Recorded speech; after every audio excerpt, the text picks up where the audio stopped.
అసెంబ్లీకి సభ్యుల హాజరుపై స్పీకర్ అయ్యన్న పాత్రుడు కీలక నిర్ణయం తీసుకున్నారు. డిజిటల్ విధానంలోనే సంతకాలు తీసుకోవాలని నిర్ణయించారు. దీనికి సంబంధించిన మరింత సమాచారం మా ప్రతినిధి కృష్ణను అడిగి తెలుసుకుందాం. కృష్ణ, చెప్పండి, స్పీకర్ నిర్ణయానికి సంబంధించిన డీటెయిల్స్ ఏంటి? పవన్, రేపటి నుంచి ఆంధ్రప్రదేశ్ అసెంబ్లీ బడ్జెట్ సమావేశాలనే ప్రారంభం కానున్నాయి. ఏదైతే అసెంబ్లీ నిర్వహణ, బడ్జెట్ భద్రతా ఏర్పాట్లు తదితర అంశాలపై స్పీకర్ అయ్యన్న పాత్రుడు ఉన్నత స్థాయి సమీక్షను పిలిచారు. ఈ సమావేశంలో ఉపసభాపతి రఘురామ కృష్ణదాస్తో పాటు శాసన వ్యవస్థ సెక్రటరీ జనరల్ సూర్యదేవర ప్రసన్న కుమార్, అలాగే ప్రభుత్వ ప్రధాన కార్యదర్శి విజయానంద్, డీజీపీ హరీష్ కుమార్ గుప్తాతో పాటు పలువురు ఉన్నతాధికారులు కూడా పాల్గొన్నారు. ముఖ్యంగా బడ్జెట్ సమావేశాల సందర్భంగా కట్టుదిట్టమైన భద్రతా ఏర్పాటు చేయాలని చెప్పి స్పీకర్ ఆదేశించారు. అలాగే సభ్యులకు ఎలాంటి అసౌకర్యం కలిగించకుండా కూడా చూడాలని చెప్పి స్పష్టం చేశారు. అలాగే ప్రశ్నోత్తరాల సమయం 0 అవర్, సభ్యులు అడిగే ప్రశ్నలకు సంబంధించిన శాఖల నుంచి అధికారులు ఖచ్చితమైన సమాధానాలు సకాలంలో అందేలాగా చూడాలని చెప్పి కూడా తేల్చి చెప్పడం జరిగింది. అలాగే ప్రధానంగా ఏదైతే గత కొంతకాలంగా స్పీకర్ అయ్యన్న పాత్రుడు వివిధ వేదికల మీద చెప్తూ వస్తున్నారో, ఏదైతే సభకు హాజరు కాని వారు జీతాలు తీసుకోవటం సవ్వా, అలాగే వారు సభ్యులుగా ఉండటం అర్హత సవ్వా అని చెప్పి అటు స్పీకర్ ఓం బిర్లా దగ్గరతో పాటు వివిధ వేదికల మీద ఆయన ఒక చర్చనాదేది లేవనెత్తారు. ఇందుకు అనుగుణంగానే ఆయనకున్న విచక్షణాధికారులతో ఒక కీలక నిర్ణయం తీసుకున్నారు. ప్రధానంగా ఏదైతే డిజిటల్ హాజరు, ఏదైతే ఇప్పటి వరకు కూడా అసెంబ్లీ సమావేశాలకు సంబంధించి అటు వైసీపీ 11 మంది సభ్యులు కూడా అటు గవర్నర్ ప్రసంగానికి హాజరు కావడం తప్ప వాళ్ళు నేరుగా శాసనసభ సమావేశాలకు హాజరు కావడం జరగలేదు. ఏదైతే 60 రోజుల నిబంధన కనుక 60 రోజులు కనుక వరుసగా సమావేశాలకు గైరు హాజరు అవుతే కనుక వారికి అనర్హత వేటు పడే అవకాశం ఉందని చెప్పి కూడా చట్ట నిబంధనలు స్పష్టం చేస్తున్నాయి అన్నది అటు శాసనసభ వ్యవహారాల వాదన.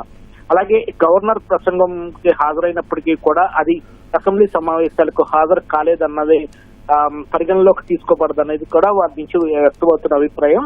దీనికి సంబంధించి చర్చలు జరుగుతున్న సమయంలో స్పీకర్ ఖచ్చితమైన ఒక నిర్ణయం తీసుకున్నారు. ఏదైతే గత పరిణామాల దృష్టిలో ఉంచుకుని కొంతమంది సభ్యులు సభకు హాజరు కాకపోయినా దొంగచాటుగా సంతకాలు చేసి వెళ్ళిపోవటం, అలాగే జీతభత్యాలు తీసుకునటం, ఇవన్నీ కూడా సభా గౌరవాలను కాపాడేందుకు వీటన్నిటిని ఇక్కడ కీలకంగా పరిగణలోకి తీసుకోవాలని చెప్పి నిర్ణయించారు. ఇందుకు అనుగుణంగా ఆయనకున్న విచక్షణాధికారం తప్పనిసరిగా డిజిటల్ హాజరు ఉండాల్సిందని చెప్పి నిర్ణయించారు. అందుకు అనుగుణంగా ఈ డిజిటల్ హాజరుని ప్రవేశపెట్టాలని చెప్పి కూడా స్పీకర్ నిర్ణయించారు. అయితే రేపు జరిగే గవర్నర్ ప్రసంగం అనేది అసెంబ్లీ సమావేశాలకి కౌంట్ కాదనేది ప్రభుత్వ వర్గాల వాదన. రేపు గవర్నర్ ప్రసంగం అయిన తర్వాత బీఎస్సీ సమావేశం జరగనుంది. ఆ బీఎస్సీ సమావేశంలో ఏదైతే సభను ఎన్ని రోజుల పాటు నిర్వహించాలి, లేకపోతే ఎన్ని గంటల పాటు నిర్వహించాలని, దాని మీద ఏ అంశాలు చర్చించాలనే దాని మీద కీలక నిర్ణయం తీసుకున్నారు.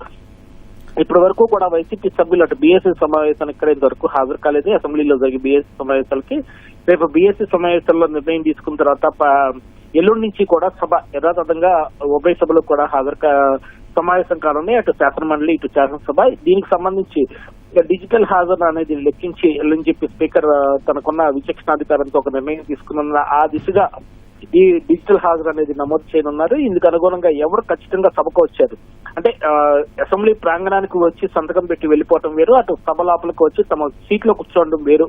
ఈ రెండింటినీ కూడా విడిగా చూడాలని చెప్పి కూడా కీలకంగా సభాపతి ఒక కీలక నిర్ణయం తీసుకున్నారు. ఇందుకు అనుగుణంగా అటు అసెంబ్లీ ప్రాంగణానికి వచ్చి వెళ్ళిపోవటం కాకుండా సభ జరుగుతున్న సమయంలో వారి స్థానంలోకి వచ్చి కూర్చున్నప్పుడు మాత్రమే ఈ డిజిటల్ హాజరు అనేది పరిగణించబడుతుందనే అభిప్రాయం అటు అసెంబ్లీ వర్గాల నుంచి వ్యక్తం అవుతుంది. ఇందుకు అనుగుణంగా ఒక కీలక నిర్ణయం అనేది తీసుకున్నారు. ఈ దిశగా దీన్ని ముందుకు తీసుకెళ్లాలని చెప్పి స్పీకర్ ఒక నిర్ణయం తీసుకున్నారు. రైట్, ధన్యవాదాలు కృష్ణ.